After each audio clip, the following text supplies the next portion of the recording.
Aqui no Brasil, a gente tem o Rio Amazonas, que em muitos aspectos é o maior rio do mundo. E a gente tem a Floresta Amazônica, que em muitos aspectos é a maior floresta do mundo. Que coincidência é essa que a gente tem essas duas coisas juntas aqui?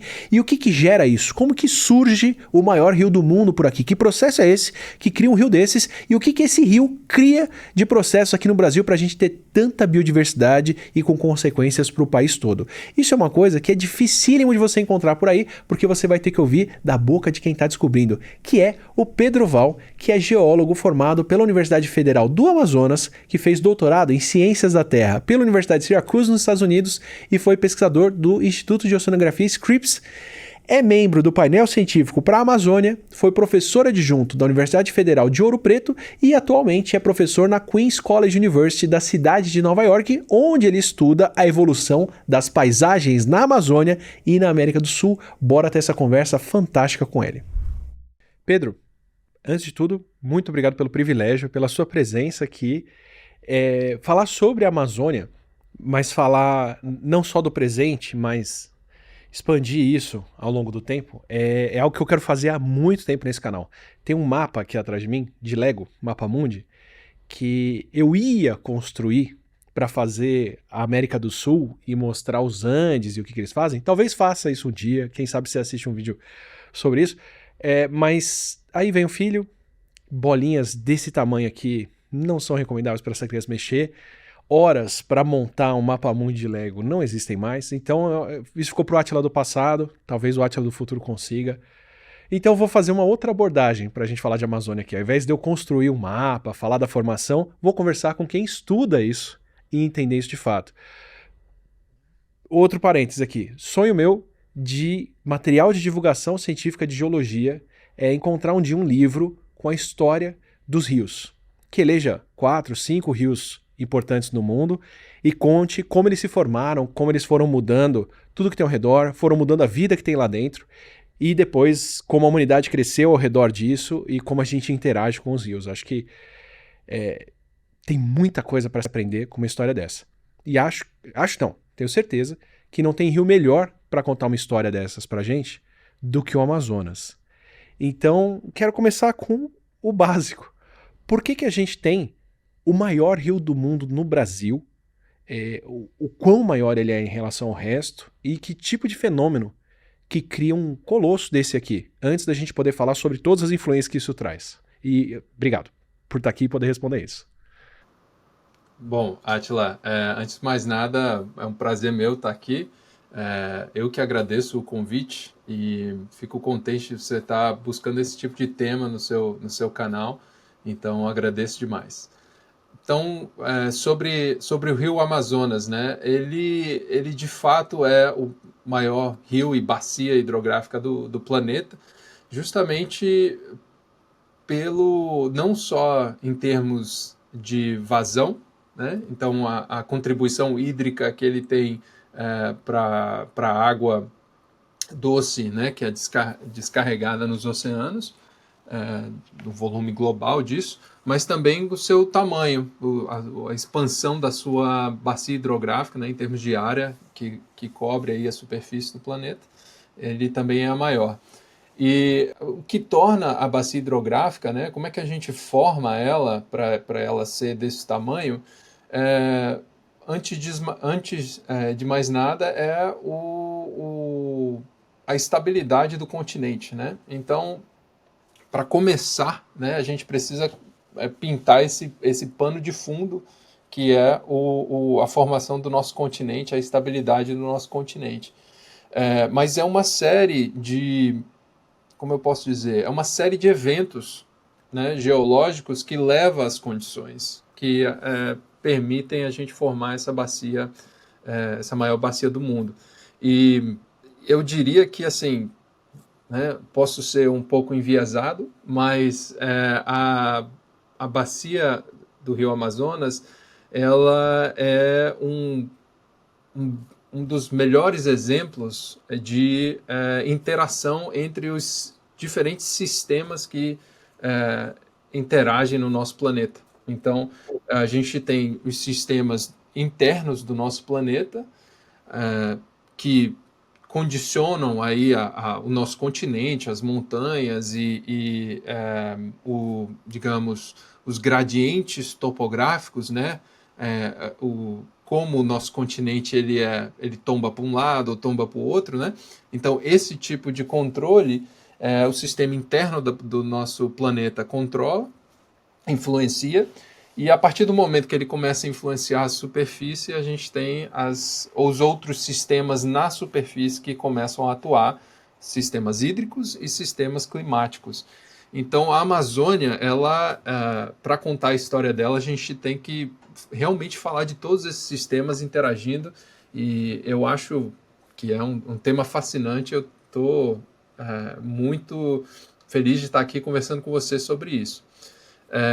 Então, eu acho que o fator principal para formar a Amazônia como a gente tem hoje é o seguinte: a gente precisa de um lugar para coletar água, né, e um lugar para fazer a vazão dessa água. E no caso da Amazônia, o fato da gente ter o continente sul-americano grande da forma que ele é, com a estabilidade tectônica que ele tem na maior parte, né, da sua área, a gente tem ali condições para que os rios consigam fluir sem muitos distúrbios, né, ao longo do tempo geológico. E o fator que contribui muito para a gente gerar uma única bacia, né, com um único rio fluindo, contribuindo toda essa água para o Oceano Atlântico, no caso, é a formação dos Andes, que é capaz de coletar toda essa água, né, que está vindo através dessas nuvens que passam por cima da Amazônia de leste para oeste, né? Então a gente tem aí o fluxo atmosférico que vem trazendo toda essa água que vem coletada não só dos oceanos, mas também nessa evapotranspiração que vem em cima da floresta. E aí essa nuvem toda chega ali nos Andes, que é um paredão, né? E esse paredão meio que barra toda essa água e gera toda essa nuvem, né? E todos esses componentes, né, que vêm sendo trazidos através desse fluxo atmosférico. E aí ele gera essa barreira que a gente chama de barreira orográfica, né? E aí ele coleta toda essa água passa a precipitar ali nos sopés andinos. Então, inclusive, são em alguns pontos, né, não é espacialmente uniformemente distribuído, mas tem alguns pontos que chove mais e chega a taxas de chuva das maiores que a gente observa no planeta também. Tá? Se eu pudesse fazer uma analogia aqui, é como se você estivesse tomando um banho quente, bem úmido, no frio, e fechasse a janela do banheiro e a umidade fica toda presa e vai escorrendo ali, né? Ela em algum lugar ela vai coletar e vai escorrer e depois, né, vai chegar em um ponto mais baixo. Quer dizer, a gente tem então duas coisas aí. Bastante chuva chegando, o que faria rio em qualquer outro continente, e uma cadeia de montanhas que não só vai contribuir com degelo numa certa época do ano, como acontece, imagino, tá? Tô supondo aqui, por favor, mas como acontece, sei lá, Califórnia, Europa, outros lugares, mas também tem a chuva que está acumulando por conta do que para ali, que estaria indo para o outro lado do continente e estaciona lá. Isso. Estaciona ali, joga toda aquela água na parte topográfica do leste, né, dos Andes, e toda essa água passa então a chegar nos rios, através, né, das cabeceiras andinas, e aos poucos vão se acumulando nos rios da parte mais plana, né, mais baixa da Amazônia. É interessante notar que o efeito oposto acontece do outro lado, né? Então, se você olha para o oeste dos Andes, na região do Peru, é extremamente seco. É uma das regiões mais secas. Aqueles desertos mais secos, né? Isso, Então, ali é o que a gente chama de sombra de chuva. Então, então esse efeito orográfico ele é muito importante. Ele é muito importante para gerar todo esse volume de água que a gente tem na Amazônia. Mas isso é para a gente falar do volume, certo?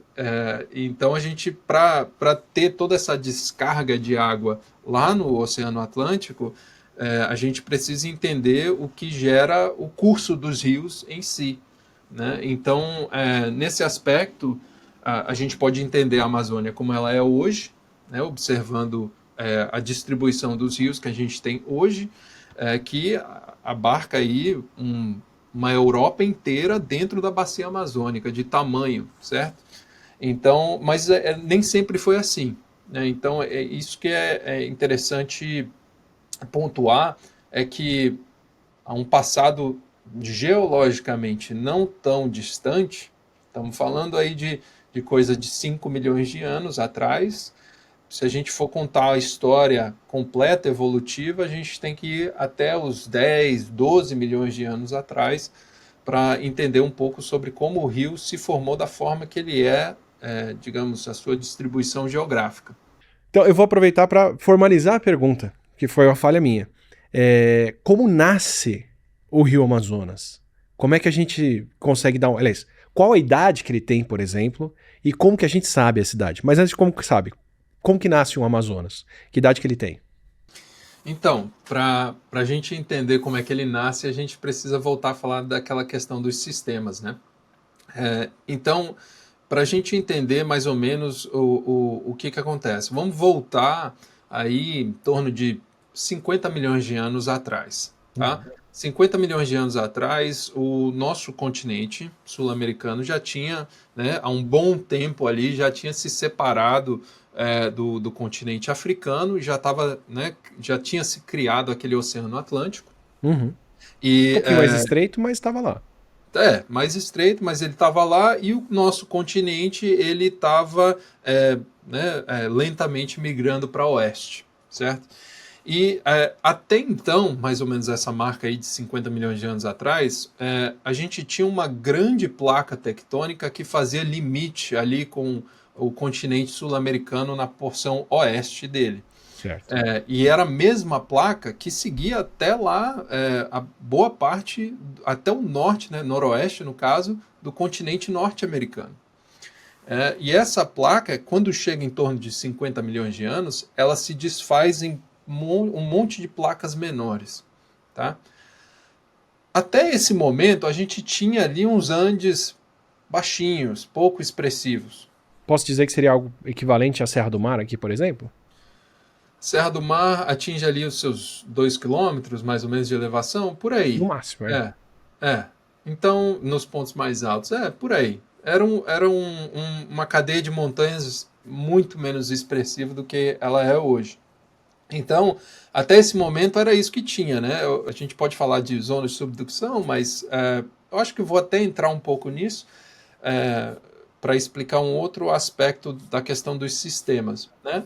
Mas até então a gente tinha essa zona de subducção, certo? Com essa grande placa que eu te falei, que então, em torno de 50 milhões de anos, ela se quebra em placas menores e cria a configuração de placas tectônicas que a gente tem hoje ali para aquela região, no limite oeste do nosso continente, que forma então essa placa de Nazca, que a gente chama, né? Que é a placa que ela está migrando para leste, no caso, né? Ela tem uma rotação, mas ela migra para leste contra a direção do nosso continente, que migra para oeste. Para voltar um tiquinho antes, para quem quiser entender como a gente se separou do continente africano, tem a conversa com a Adriana sobre os vulcões do Brasil, para falar dos vários eventos de vulcanismo que a gente teve aqui. Então começa a ter essa separação. Eu posso dizer que entre ali a costa do Chile e o oceano, a placa se parte e começa a entrar por baixo do que era junto antes. A parte que eu estou te falando em relação à quebra, ela não é essa quebra vertical. O que eu estou te falando, ela passa a ter uma outra configuração espacial, em visão de mapa.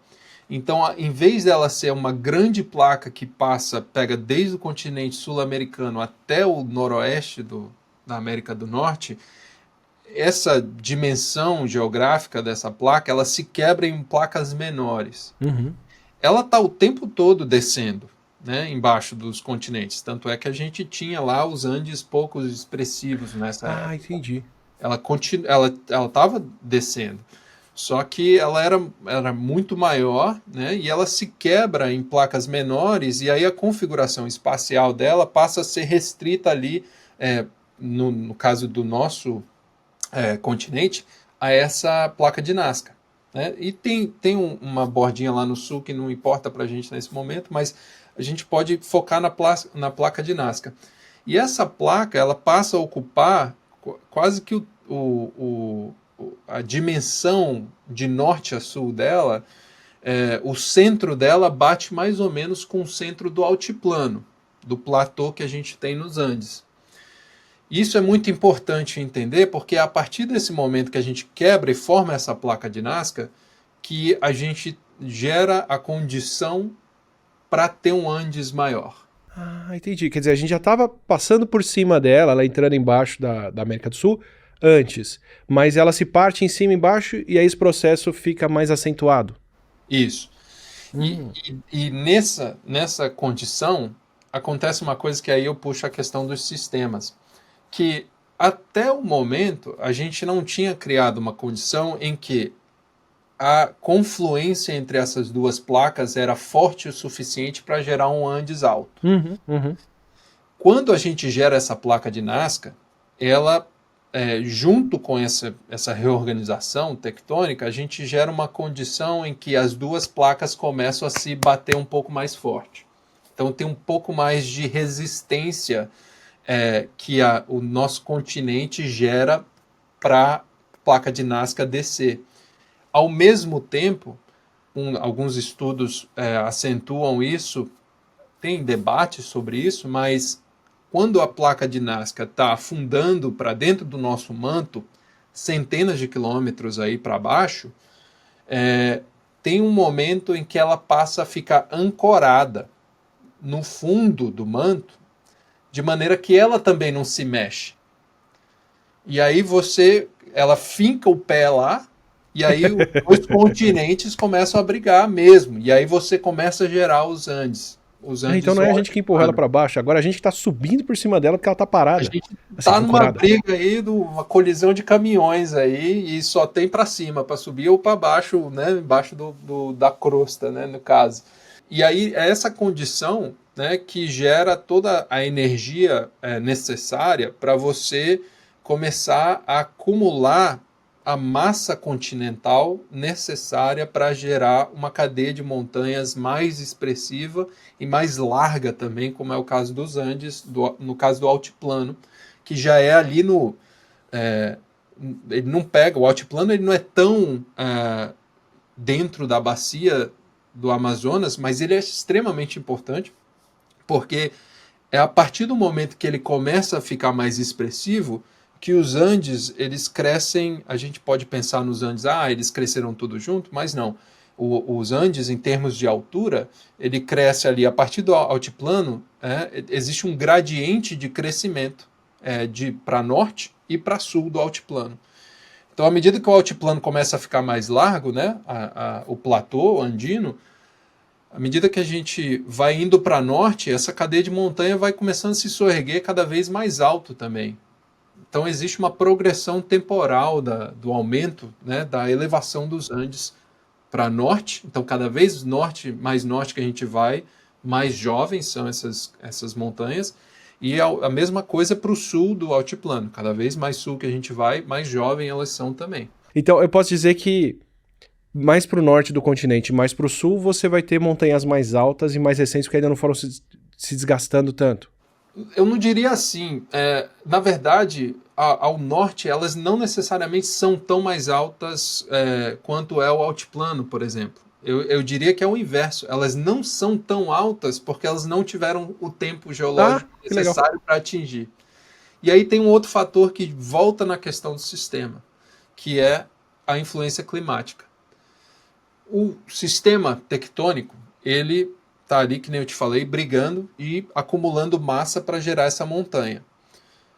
Se isso pode acontecer irrestritamente, a gente poderia fazer um balanço de massa e dizer a altura da montanha é a compressão da crosta, e aí um pouco desce e um pouco sobe. A gente vai ter toda essa massa que antes estava esticada, que nem massinha, a gente empurrou, ela subiu, sanfonou. Mas tem a erosão, né? Aí que entra o sistema superficial. Então tem a erosão na superfície, os rios estão ali para fazer isso. E à medida que os Andes, vou só dar uma volta aqui rapidão, quando você me perguntou sobre o tempo, né? Então ali a gente, só para conectar e fechar esse pensamento, 50 milhões de anos atrás a gente começa a dar o start nessa condição, e esse tempo que eu te falei, né, essa condição para ela se ancorar lá no manto, né, a placa de Nazca se ancorar lá no manto e gerar essa compressão maior, isso tudo levou algumas dezenas de milhões de anos, e quando chega ali em torno de 10 milhões de anos, tá, a gente gera um altiplano perto do que ele é hoje. Né? Então ele ganha expressão de altura e de largura. E aí a gente dá o pontapé para gerar as condições para criar essa barreira orográfica que vai captar a água para jogar lá na Amazônia. E isso também gera uma condição que é interessante, né? Que se você coloca uma montanha em cima da crosta, né? Se a crosta tem em cima, né? Mas ela é parte da crosta. Mas imagina a crosta da Terra como um colchão. Se você coloca um peso, né? Um peso em cima desse colchão, a lateral desse peso vai descer, a lateral do colchão vai Ah, descer junto embaixo entendi. desse peso. Quando a gente deita, o colchão ele vai lá e se molda. Só que o colchão, né, é super maleável no caso. A crosta nem tanto. A crosta ela dá uma entortada, certo? Então, quando tem a geração de uma montanha desse porte, você gera uma Você acaba bacia. fazendo um funil ali. Isso. Você gera uma bacia na lateral dos Andes, né? Tanto do lado amazônico quanto do lado peruano. E essa bacia começa a captar água e sedimento que está vindo da erosão dos Andes. E é a partir daí que você começa, em torno de 10 milhões de anos, você começa a ver isso conseguindo fluir para leste, né? Para o leste do continente sul-americano. Até então, enquanto isso tudo estava acontecendo, ali na faixa de 20 e poucos milhões de anos atrás, tem uma outra fase desse sistema, né, que é, de novo, uma dinâmica interna do nosso planeta. O mesmo sistema que gera as placas tectônicas, fazendo elas se mexerem, também tem um sobe e desce lá dentro do manto. A gente olha, o manto da Terra parece que é tudo quente, mas tem porções do manto que são mais frias do que outras, outras são mais quentes. Então, embaixo do continente sul-americano, durante esse processo que os Andes está subindo, tem uma porção fria do manto que está descendo também. Uhum. E aí isso, o que acontece? Ele gera um leve, ele puxa um pouco da crosta bem levemente para baixo nesse processo. E aí ele causa uma grande expressão negativa na topografia da superfície aqui, né, do oeste da Amazônia.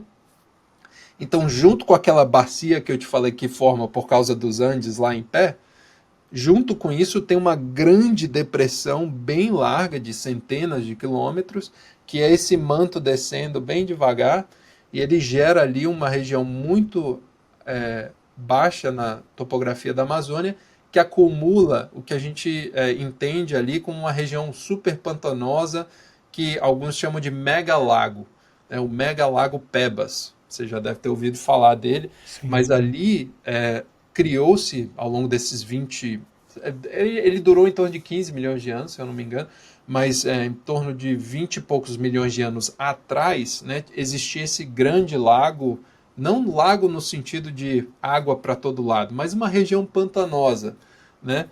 E ali uma região alagada que perdurou com grande estabilidade por milhões de anos. E aí os Andes subindo, subindo, subindo, subindo, sedimento chegando, chegando, chegando. Até então, essa região do oeste da Amazônia fluía para o norte, certo? A água, você pode cortar assim, vamos supor, a Amazônia no meio. Do meio para oeste, a água fluía para oeste em direção aos Andes, se coletava ali mais ou menos na fronteira entre o Amazonas e a Colômbia, e aí ele seguia em direção nordeste pelo rio Orinoco. Então, ali essa configuração perdurando, os estudos dizem até em torno de 10 milhões de anos atrás. E ao longo de todas essas fases aí que eu te falei, sobe Andes, desce manto, né? Tudo isso acontece. E a partir de um momento, chega ali em torno de 10 milhões de anos, tem tanto sedimento vindo dos Andes, e aquele efeito que eu te falei do manto descendo, ele para de ter esse efeito, então a crosta ela volta a subir um pouquinho mais, ela responde a essa ausência desse efeito, joga um monte de sedimento em cima da bacia, e aí você cria um gradiente topográfico para leste. Então, todo esse mecanismo, né, de sistema interagindo do manto com a erosão das montanhas e o efeito climático que as montanhas geram, né, causando erosão, jogando sedimento, preenchendo a bacia, formando o gradiente topográfico para leste, e aí o rio passa a parar de fluir para o Orinoco, e ali ele passa a atravessar aquele corte no meio que eu te falei, no meio da Amazônia, ele passa a atravessar esse corte e fluir para o que existia uma protobacia lá no leste do leste amazônico, que seria mais ou menos a região aí de Manaus para leste, talvez um pouco mais. Então, dali para leste já existia uma bacia mais ou menos menor, né, até então, e o que os estudos indicam é que esse acúmulo passou de sedimento, criou esse gradiente topográfico para fluir para leste, ali através dessa protobacia pré-existente. Então, se eu fosse voltar no tempo, há 20 milhões de anos atrás, coisa assim, você teria um V, vai. Um rio que corria para Manaus, Belém, e outro que virava lá para Colômbia e saía lá por cima.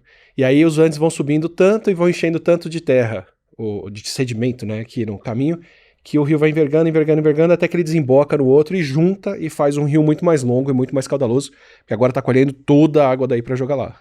Perfeito, perfeito. É isso. E tem umas nuances aí no meio, né, de outros processos que contribuem para isso, mas eu diria que é extremamente necessário os Andes, né, jogando todos esses sedimentos na bacia lá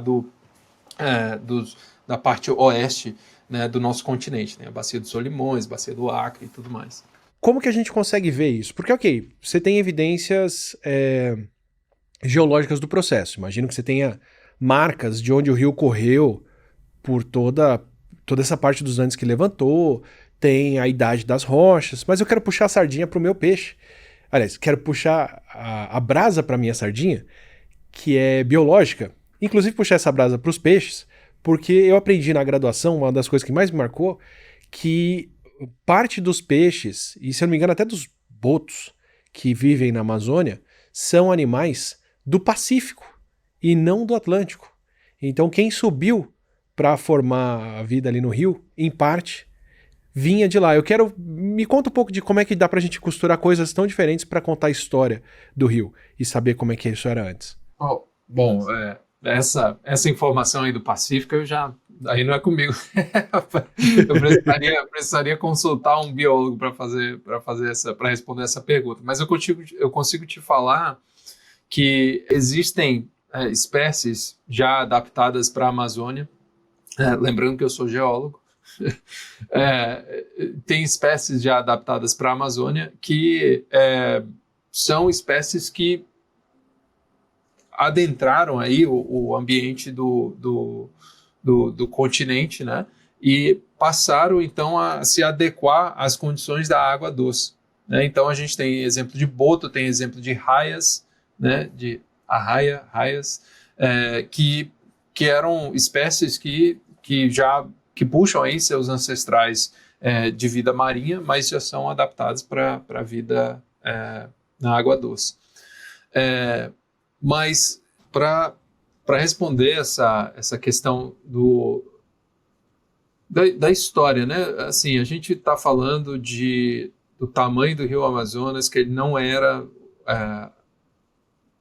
da forma que ele é, como a gente o vê hoje, e A gente sabe dessa história evolutiva dele, dessa questão da idade de 10 milhões de anos, 5 milhões de anos, nessas idades assim, a gente acaba tendo noção e também da configuração dos rios, né? Eu falei para você que ele fluía para o norte através do Orinoco e a gente tinha uma porção no leste amazônico que era menor e tudo mais.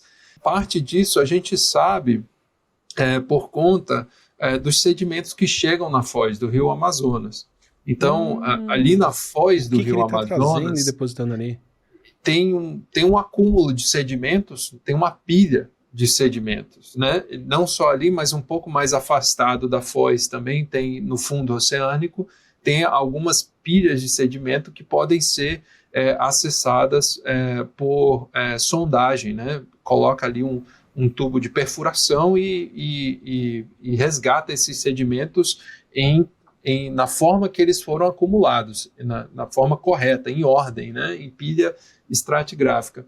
E por análise desses sedimentos que estão acumulados ali, utiliza-se marcadores como, por exemplo, os tipos de minerais que existem ali, faz-se algumas análises em relação à idade desses minerais, a composição química e entre outros, e você começa a identificar minerais que a gente sabe que pertence ao leste da Amazônia, sabe que veio do escudo das Guianas, sabe que veio do escudo brasileiro, e isso perdura nessa pilha de sedimento até mais ou menos a idade de em torno de 9,5 a 10 milhões de anos atrás. Quando chega mais ou menos aí nessa pilha de sedimento, o que vem depois, o que está acumulado em cima dessa marca de idade, a gente vê sedimento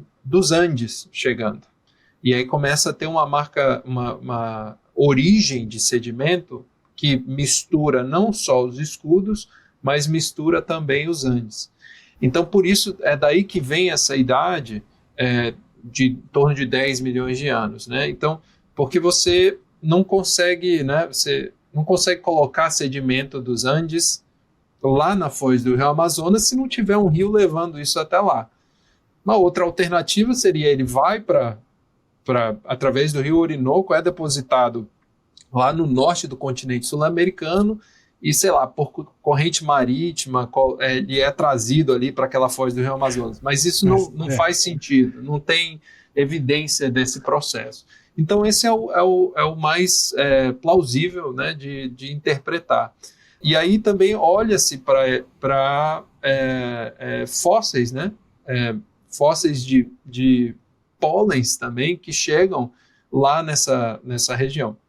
E também começa a amarrar esses dados que tem na foz do rio Amazonas com alguns furos que existem no meio do continente, furos antigos aí que foram feitos pelo governo brasileiro, que ajudaram a chegar também nessa conclusão de que existia uma separação, né, que observava-se uma certa quantidade de espécies específica ali do oeste amazônico, que não tinha ali no leste amazônico, e aí começa-se a partir de um momento observar ambos chegando lá no leste amazônico. Então, isso é observado nos pólens, que é completamente diferente dos sedimentos, dos minerais que chegam. Então, são evidências científicas diferentes que convergem na mesma interpretação. Agora, isso não significa que não tiveram outras mudanças ao longo do tempo, né? Você falou de cicatrizes de rios, né, em pontos, né, que eles fluíam antes, a mudança dos cursos dele. A gente tem evidência de alguns que a gente chama de paleocanais, né? São paleocanais, são vales que têm toda a morfologia de um rio, mas hoje não tem água. Que legal. Então você olha para a topografia deles, é tudo seco, você vai lá, tem sedimento, mas ele está abandonado, né? Então é muito raro a gente conseguir encontrar esses paleocanais que sejam mais antigos do que alguns milhares de anos, justamente por causa da dinâmica erosiva. Então a erosão se encarrega de eliminar isso. Então se a gente encontra um negócio mais antigo, é meio que uma sorte, né, ter isso preservado por milhões de anos ali. Existem condições, né? Porque, afinal de contas, a taxa de erosão na superfície da Amazônia, ela é baixa, tá? Comparado com o que é uma taxa de erosão nos Andes, por exemplo, tá? Então, a gente tem condição de preservar muito mais um paleocanal ali, na região baixa do Amazonas, mas não significa que ele vai ficar lá para sempre, né? O processo erosivo vai eliminar ele. E a gente tem, dentro do meu grupo de pesquisa, possíveis evidências de paleocanais que chegam aí a 5 milhões de anos, Legal. 6 milhões de anos, e a gente está trabalhando para publicar esse material, mas é possível encontrar essas cicatrizes de vales, né, fluviais abandonados, né? E aí a grande dificuldade de estudar essa história evolutiva da Amazônia é o seguinte: por conta de ser uma região tão ampla e de a topografia tão plana, você encontrar esses depósitos de sedimento que nos diriam a história da paisagem, né? Se encontrar esses sedimentos em lugares chave é muito difícil no continente. Então a gente acaba tendo que a gente tem que utilizar os sedimentos que estão lá na foz, que estão depositados já no ambiente marinho, que são trazidos pelo Rio Amazonas. Só que isso tem uma lacuna muito grande, né? É melhor a gente conseguir encontrar e contar a história através de sedimentos que estão no continente do que lá na foz do Rio Amazonas.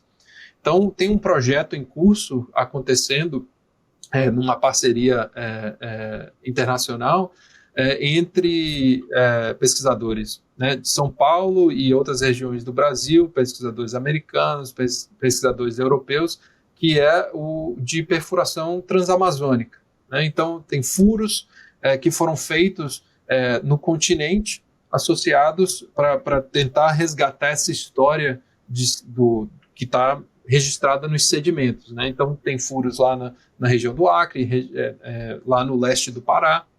São furos que foram recuperados recentemente para tentar preencher essas lacunas de tempo e contar uma história mais rica aí da evolução da Amazônia. Porque realmente a gente tem uma grande lacuna, a gente não tem... A gente sabe que tem períodos tipo 10 milhões de anos, 5 milhões de anos, né? Tem alguns períodos pontuais que a gente sabe que teve uma dinâmica que está registrada, mas a história, né, entre esses períodos e a de maior frequência, a gente não tem muitos dados. Também não tem dados sobre as espécies que ocupavam nesses locais. Então, esse tipo de pesquisa ele ajuda a contar a história não só evolutiva geológica da Amazônia, mas biológica também. Então, e é um pouco disso. No meu grupo, o que a gente acaba tentando fazer é uma mescla entre recuperar esses dados de sedimentos que a gente encontra no campo, com a gente tenta utilizar leis de processos erosivos para, com base num princípio físico, estimar a quantidade de tempo que leva para modificar a Amazônia.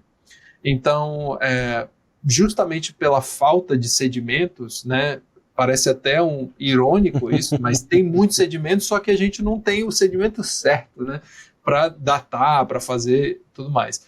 A gente acaba, pela falta desses dados, a gente acaba utilizando outros elementos. Então, no meu grupo, a gente utiliza, por exemplo, as cachoeiras, né? Então, no leste da Amazônia... As cachoeiras? Como assim? Isso. No leste da Amazônia, na região que a gente chama de Calha Norte, né, que é a margem norte do rio Amazonas, que é a porção entre Manaus e a foz do rio Amazonas, tem uma região ao norte que, se você olhar para os rios, você vai ver cachoeiras para todo lado, tá? E essas cachoeiras, elas se concentram numa elevação relativamente fixa. Elas estão ali numa faixa de 40 metros a 50 metros de elevação acima do nível do mar. Então, não importa se você está lá em Manaus ou se você está no norte do estado do Pará, olhando essas cachoeiras, elas vão estar mais ou menos na mesma elevação. E elas estão espalhadas. E aí a gente pode utilizar, né, uma vez que a gente olha para as bacias quando a gente corrige o tamanho da bacia, a gente acaba descobrindo que essas cachoeiras não só estão na mesma elevação, mas elas estão na mesma posição da bacia. Então, se a gente comparar a distância que ela tem, onde ela está hoje, para a foz do rio, daquele rio, da confluência dele, a gente vê que em todas essas bacias, elas estão em distâncias proporcionais ao tamanho da bacia. Ou seja, elas estão geograficamente, na bacia hidrográfica, elas estão geograficamente posicionadas de maneira sistemática. Ou seja, elas não estão aleatórias. Tem uma ali na cabeceira, tem uma perto da foz, tem uma em posições diferentes. Não, elas estão posicionadas no mesmo tamanho, no mesmo local, na mesma elevação, dentro de bacias diferentes. Por quê? Então, o que a gente está trabalhando é com a hipótese de que todo esse processo de evolução da Amazônia, em que a parte oeste da Amazônia jogou toda a sua vazão hídrica para o leste da Amazônia, esse processo teria aumentado, obviamente, a carga fluvial do rio Amazonas, certo? E com tanta água fluindo ali num único rio, de repente, esse rio ele vai fazer o que você falou que o Grand Canyon faz. Ele vai escavar o seu leito. Né? E uma vez que ele escava o seu leito, os rios que ficam ali tributários ao rio Amazonas não têm a mesma força, certo? Então eles ficam lá em cima. O rio Amazonas escavou e eles ficam lá um pouco mais acima. E aí como se fosse os rios que estavam chegando no Grand Canyon e ainda não cavaram. Ainda não cavaram. Então, o rio Amazonas, a hipótese que a gente está trabalhando, o rio Amazonas deu uma escavada por conta desse processo e os rios tributários chegavam e aí eles agora encontram um degrau para chegar no rio Amazonas. E esse degrau, que no caso seria uma cachoeira, ela migra, né? Ela migra em direção às cabeceiras dos rios. E à medida que elas vão migrando, elas se espalham. Então, você pode pensar no seguinte, a natureza não gosta de quinas, né? Uma quina é muito pontuda. Então, a água que flui em cima ali daquela quina, ela vai causar uma abrasão nisso e aquela posição vai ser substituída por uma posição recuada e assim vai, por erosão daquela quina da cachoeira. É um dominó, então. Aquilo ali abriu e agora isso está correndo para dentro até a cabeceira do rio. A cabeceira não, a nascente do rio. Cabeceira. Então a gente consegue simular isso matematicamente, a gente coleta alguns dados para entender um pouco a velocidade disso, e aí a gente simula isso matematicamente para tentar chegar numa idade para saber, olha, quando é que foi geradas essas cachoeiras na região amazônica e a partir disso poder estimar o tempo. Olha, será que tem a ver com essa grande mudança da configuração da rede de drenagem? Ou será que isso tem a ver com o período glacial, interglacial? O que isso tem, né? O que gerou essas cachoeiras? E a partir disso a gente começa a pintar essa história na ausência de outros meios, né? De fóssil, de sedimento, e por aí vai. Mas você me deu quase uma pergunta de um enigma da esfinge, que é qual a velocidade de uma cachoeira? Ou qual a velocidade que uma cachoeira viaja? Tem uma resposta para isso já? Tem, pelo mundo inteiro tem estimativas de velocidade de migração de cachoeiras. Algumas podem migrar numa escala de tempo que a gente consegue observar, que são ambientes ultra rápidos, né? Geralmente ambientes associados à atividade tectônica muito forte e muito veloz, né? Ou seja, limites entre placas tectônicas, regiões com sedimento muito solto, né, muito facilmente transportado e com uma dinâmica climática muito variável, né, com processos não só de tempestades, mas também de tornados, etc., né, que gera muita variação climática e nesses ambientes que são mais velozes a gente consegue datar velocidades ultra rápidas de migração de cachoeiras, mas varia muito, tem migração de milímetros por ano ou frações de milímetros por ano, o normal e esperado para essas cachoeiras. Ou seja, mas de milímetro a milímetro, né, você vai, ao longo do tempo geológico, você chega a milhões de anos. De milímetro em milímetro foi como a gente se afastou do continente africano, né? Exato, exato. Então, então esses processos a gente utiliza essas leis físicas, né, para estimar também, pintar uma história um pouco mais rica também desses processos na Amazônia. Caramba, eu me sinto muito um personagem numa história de ficção do Flash, por exemplo, do que é você viver na velocidade da luz e na velocidade normal, assim, de como a gente precisa aprender a ver com outro olhar uma coisa numa escala dessa, que, caramba, cachoeiras migrando. É o que você falou, né? A gente acha, né, por conta da gente ver a dimensão de um rio como o Rio Amazonas, ou então até mesmo uma montanha, um morro, né, ali no quintal da casa, atrás ali do terreno de casa tem um morro e tal, a gente acha que aquilo sempre esteve ali e não muda, né? A realidade é que muda umas velocidades bem baixas comparados à nossa capacidade de observação, mas com as ferramentas certas para medir, a gente consegue detectar isso. E é através desse tipo de análise que a gente consegue entender a velocidade do processo natural e a velocidade do processo de intervenção humana, né? Então, é por isso que a gente precisa também fazer ciência por fazer ciência. É para entender o natural e, a partir daí, saber a que ponto a gente já está divergindo do que é natural e passando a ser um pouco mais antrópico, né? A intervenção do sistema com uma velocidade insustentável, né? Conversar com você para entender a escala, que é o tempo que levou para a formação do rio, me traz uma noção que é difícil da gente ter e que parece que a própria ciência não tinha, de quão dinâmicas as coisas podem ser numa longa escala de tempo. Porque você olha para uma coisa de um tamanho do Rio Amazonas, da floresta amazônica, é fácil de você pensar, isso sempre esteve aqui, isso sempre foi assim. Ou variou pouco no tempo. Né? É uma coisa tão grande, tão colossal, que a gente não consegue extrapolar. Ninguém estava nem pensando numa montanha subindo lá do outro lado e os processos que isso traz.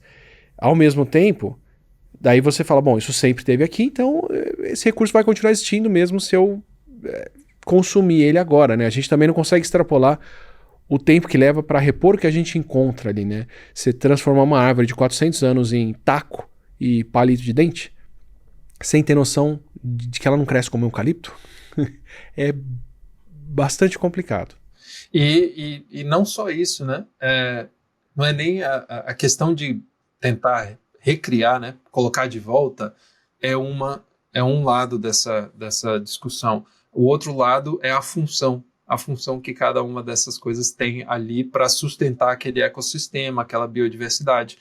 Então, às vezes você tira um elemento que ele é crucial, né, para ter as interações biológicas entre outras espécies, para criar a extração correta do elemento correto do solo, porque aquela planta é adaptada para aquele tipo de solo, que trouxe ali outros tipos de animais que se adaptaram àquele tipo de planta. Isso gera um desbalanço ecológico muito grande.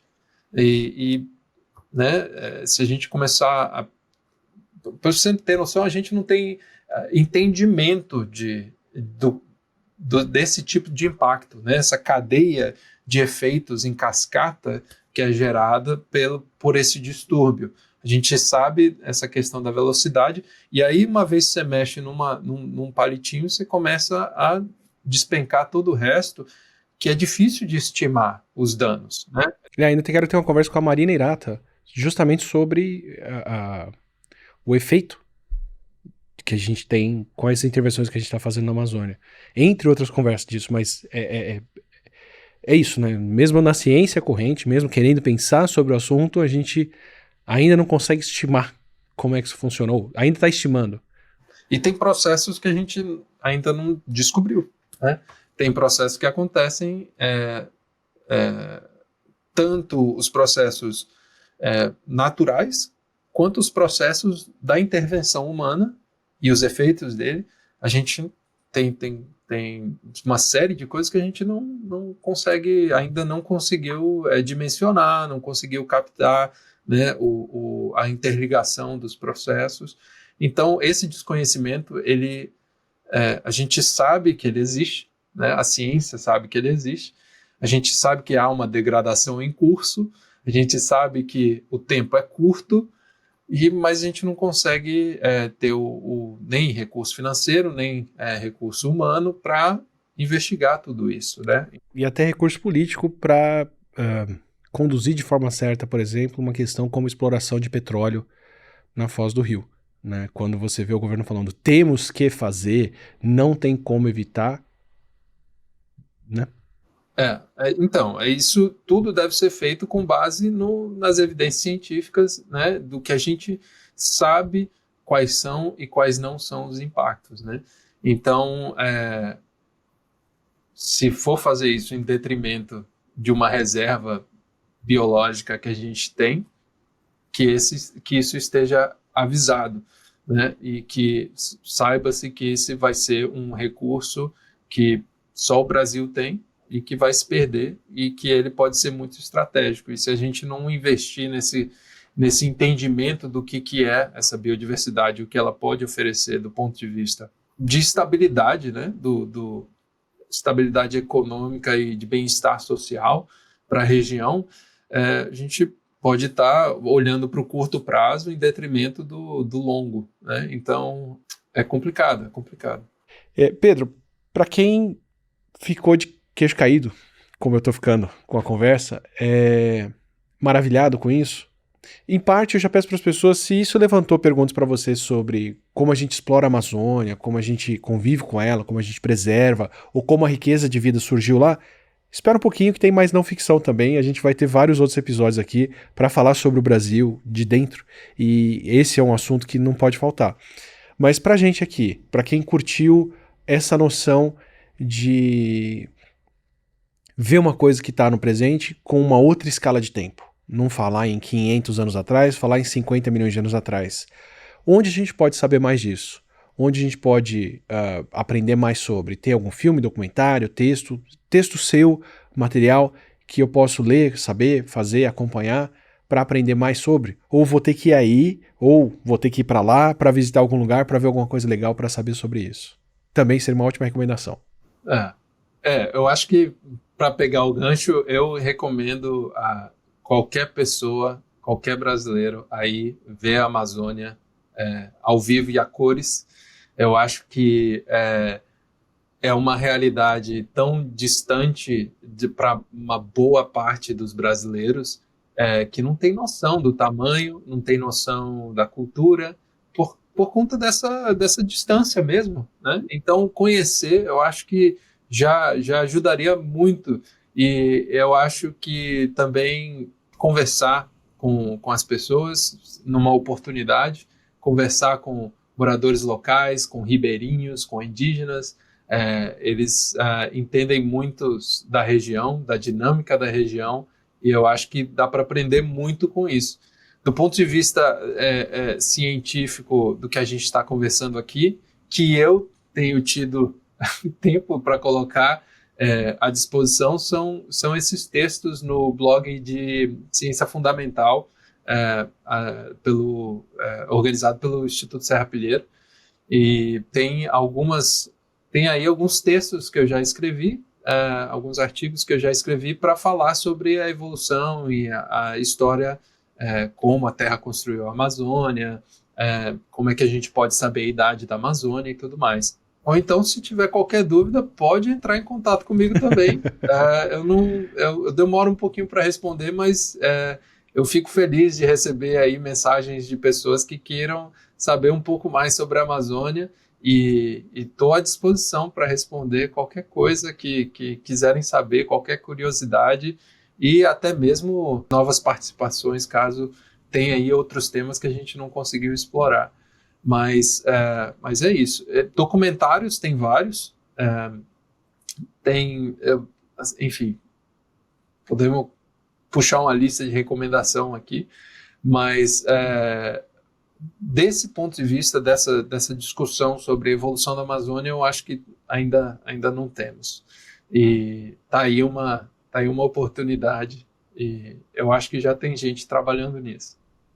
Acho que, para te agradecer, inclusive, a, a grande dificuldade que eu tive ao longo da minha carreira de divulgação científica, se puder colocar assim, é conseguir localizar as coisas, porque tem muito material em inglês, tem muito material sobre os Estados Unidos e Europa, basicamente. E o que a gente quer fazer fora disso é muito mais escasso e muito mais difícil de fazer. É onde um chat GPT morre para ser treinado para gerar qualquer resposta, inclusive. E esse tipo de discussão aqui, para mim, é o que me leva para a fonte desse conhecimento, para a gente poder falar, olha, no Brasil é assim, é tão diferente, é por isso, isso e isso. Inclusive para entender, porque é difícil de entender isso. Quanto que a gente precisa de estudo de ter alguém como você indo lá para o Amazonas, visitando o rio, criando esses modelos, estudando as coisas, para a gente poder ver como de fato a gente vive num lugar único, com processos únicos, e não vai ser lendo um conteúdo em inglês que a gente vai conseguir explicar isso. Então é um privilégio enorme poder conversar com você aqui e aprender sobre algo que está tão fresco, que realmente não tem ainda onde consumir e fazer. Então, obrigado a você por trazer isso pra gente e por dar essa aula por aqui. Foi um privilégio. Eu que agradeço, Átila. E eu posso pontuar só um recurso que eu acho importante. Você falou aí de inglês, português. Existe recentemente um esforço que vem de uma rede, né, que é associada à ONU, que é o Painel Científico para a Amazônia. E em 2021 a gente lançou o relatório de análise sobre o status quo da Amazônia. E aí, nesse grande documento, ele fala não só sobre a questão geológica, biológica, climática e de preservação e conservação, mas ele também fala sobre os povos, os conhecimentos dos povos originários, fala sobre a cultura, a evolução histórica.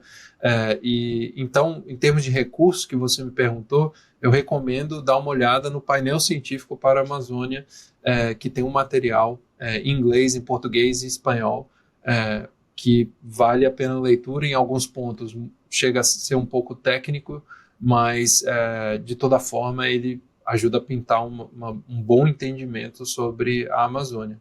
E no mais, eu que agradeço pelo convite. Para mim é um prazer estar conversando com você, falando sobre a Amazônia. Se deixar, eu vou longe falando sobre a Amazônia e falando sobre os trabalhos que a gente está desenvolvendo. Mas fico à disposição para novas oportunidades e adoraria te conhecer pessoalmente. Idem. Obrigado mesmo, foi um privilégio.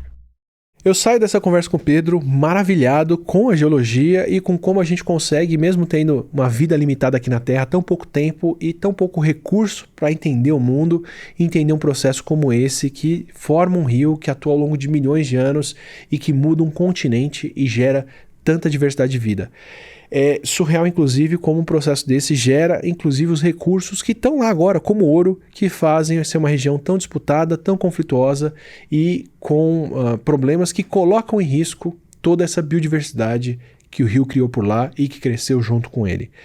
É um privilégio poder ouvir sobre isso, ainda mais falando do Brasil, e só consigo ter esse privilégio pelo apoio de vocês. Muito obrigado, e pelo apoio do Instituto Serrapilheira, que é a instituição que inclusive financiou parte dos estudos do Pedro sobre o Rio Amazonas e que é uma instituição que apoia pesquisa e divulgação científica no Brasil. Fica o meu agradecimento a vocês e ao Serrapilheira por aqui, e para quem quiser mais conversas como essa, aproveita, se inscreve aqui no canal, assim você recebe os não ficção e os vídeos regulares. Quem sabe um dia você vê um vídeo onde eu montei ali uma mapinha com Lego e estou falando um pouco mais sobre o Amazonas e os recursos que estão por lá. A gente se vê no próximo.